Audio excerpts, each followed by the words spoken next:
Hi friends, welcome back to our channel Kandrangula Srinu. Hi friends, ఎలా ఉన్నారు? నేనైతే బాగున్నాను. మీరైతే బాగున్నారా? మళ్ళీ సరికొత్త వీడియోతో మీ ముందుకు వచ్చేసాను. ఈ వీడియో ఏంటి అనుకుంటున్నారా? మా ఊరు పక్కన పాటపల్లి అనే గ్రామంలోనైతే ఆశ్రమాన్ని ప్రారంభించారు. కరుణామయ పీరియడ్ ధ్యాన కేంద్రం అండి ఇది. వీళ్ళందరూ కూడా శివబాబా భక్తులు. 108 గ్రామాల్లో అయితే ధ్యాన మహాయజ్ఞం అయితే చేశారండి వీళ్ళు. ఇక్కడైతే భరతనాట్యానికి అయితే వాళ్ళైతే ఒక 4 పిల్లలని అయితే అడిగారండి. మా పాప కూడా వెళ్ళింది ఇక్కడైతే భరతనాట్యం చేయడానికి. వీళ్ళందరూ కూడా కొంచెం ఏజ్ ఎక్కువైన వాళ్ళేనండి. కానీ పిల్లలకి భరతనాట్యం వేస్తుంటే చాలా బాగా అయితే ఇంట్రెస్ట్గా అయితే చూశారు. వాళ్ళు నాట్యానికి ప్రాధాన్యత ఇస్తారండి శివబాబా భక్తులు. పిల్లలందరికీ కూడా ఫెసిలిటీస్ అన్నీ చాలా బాగా అయితే చూసుకున్నారండి. ఏసీ రూమ్ అది కూడా ఇచ్చారు, ఫుడ్ అది కూడా ప్రొవైడ్ చేశారు. ఇంటికి వచ్చే వరకు వాళ్ళకైతే ఎటువంటి లోటు కూడా లేకుండా చాలా బాగా అయితే రిసీవ్ చేసుకున్నారు. పిరమిడ్ ధ్యాన కేంద్రం అంటే పిరమిడ్ అంటే ఏంటో మీకు అయితే తెలిస్తే నాకైతే కామెంట్ చేయండి ఫ్రెండ్స్, సపోర్ట్ చేయండి. పిరమిడ్ సంస్థకు సపోర్ట్ చేయండి. పిరమిడ్ గురించి నాకైతే చాలా బాగా అయితే ఎక్స్ప్లెయిన్ చేశారండి. అతను చాలా బాగా అయితే స్పీచ్ ఇచ్చారు. పిల్లలు కూడా భరతనాట్యం అయితే చాలా బాగా చేశారండి. ఎవరో కాదండి, మా పాపట క్లాసికల్ డ్యాన్స్ నేర్చుకుని అక్కడ పిల్లల్ని తీసుకొని వెళ్ళి అక్కడైతే ప్రదర్శన అయితే చేయించారు. ఆ సంస్థ వాళ్ళు అన్న సంతర్పణ కూడా పెట్టారండి. పేదవాళ్ళందరికీ కూడా భోజనం అయితే పెట్టారు. అందరికీ కూడా కడుపు నింపారండి. ఉదయం 9 గంటల నుండి ఈవినింగ్ 5 వరకు ఇక్కడైతే చాలా బాగా అయితే స్పీచ్ ఇచ్చారండి. పిరమిడ్ గురించి మొత్తం కూడా ఫుల్గా అయితే ఎక్స్ప్లెయిన్ చేశారు. మధ్యలో ఇలా డ్యాన్సు తర్వాత ఏమో కామెడీగా బిట్స్ అవి కూడా జోక్స్ అవి కూడా అయితే వేశారండి. ఎవరికి కూడా బోర్ కొట్టకుండా మొత్తం ఈవినింగ్ వరకు చాలా బాగా అయితే ప్రోగ్రామ్ అయితే జరిపారండి. ఇది ఒక ఫ్యామిలీ పిక్నిక్ లాగా అయితే చేశారు. ఈ పాప కూడా డ్యాన్స్ అయితే చాలా బాగా చేస్తుందండి. భారత వేదముల పౌర్ణమిలో సాంగ్ అయితే చేస్తుంది. సో ఫస్ట్ అయితే మా పాప అయితే వెళ్ళిపోయిందండి. సో తర్వాత అయితే మేము వెళ్దామని అనుకున్నాం. సో మా హస్బెండ్ అయితే అడ్రస్ అయితే బేగా తెలియలేదు. సో మా ఆయన అయితే అక్కడికైతే వెళ్ళిపోయారండి. సో నన్ను అయితే తీసుకొని వెళ్ళలేదు. నేనైతే పాప ప్రోగ్రామ్ అయితే మిస్ అయిపోయాను.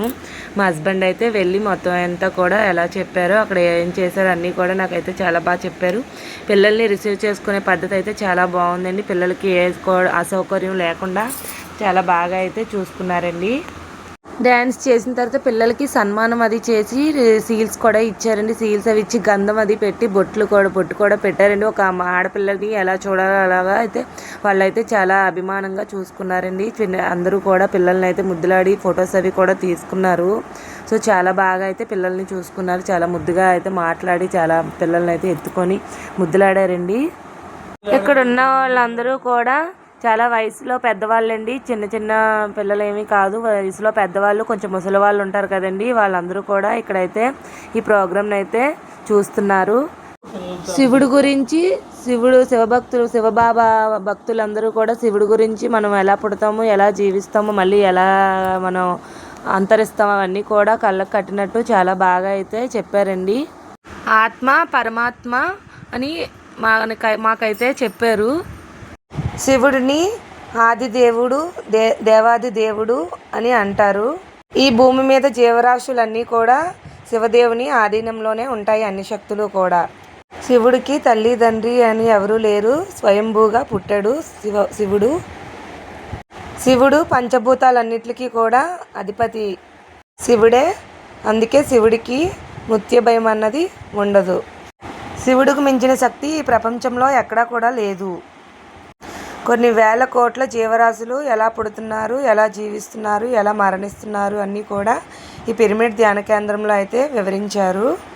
నేను చనిపోయాక ఏమవుతాను, నేను మట్టిలో కలిసిపోతానా అని ఒక జీవి ఆలోచిస్తుంది అని వివరించారండి.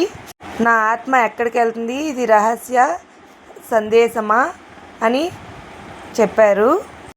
ఈ గరుడ పురాణంలో ఈ ప్రశ్నలన్నిటికీ కూడా ఆన్సర్ అయితే ఉంటుందని మాకైతే వివరించారండి. అలాగే ఇంకో విషయం కూడా చెప్పారు. ఒక జీవి చనిపోయే ముందు ఆ జీవికి ముందుగా తెలుస్తాయి సూచనలు ఏంటి అంటారా? ఆ జీవి వెళ్తుంటే అతనికి ఆ నీడ కనిపించదు. నెంబర్ 2, అతను అద్దంలో ముఖాన్ని చూసుకుంటే అతని ముఖం ప్రతిబింబం క్లారిటీగా కనిపించదు. నెంబర్ 3 మనిషిలో జీవకళ పోతుంది. నెంబర్ 4 చుట్టూ ఎవరూ లేకపోయినా శబ్దాలు మాట్లాడుతున్నట్టు అనిపిస్తుంది ఆ జీవికి. నెంబర్ 5 అప్పటికే చనిపోయిన వాళ్ళ చుట్టాలు, వాళ్ళ స్నేహితులు అందరూ కూడా కలలో కనిపించి చేతులతో పిలిచినట్లు అనిపిస్తుంది. ఇలా అనిపిస్తే మరణం సంభవించినట్లు అర్థమండి అని పిరమిడ్ కేంద్రం వాళ్ళు వివరించారండి. సో వీడియో నచ్చినట్లయితే లైక్ చేయండి, షేర్ చేయండి. మళ్ళీ సరికొత్త వీడియోతో మీ ముందుకు వస్తాం. Okay, bye.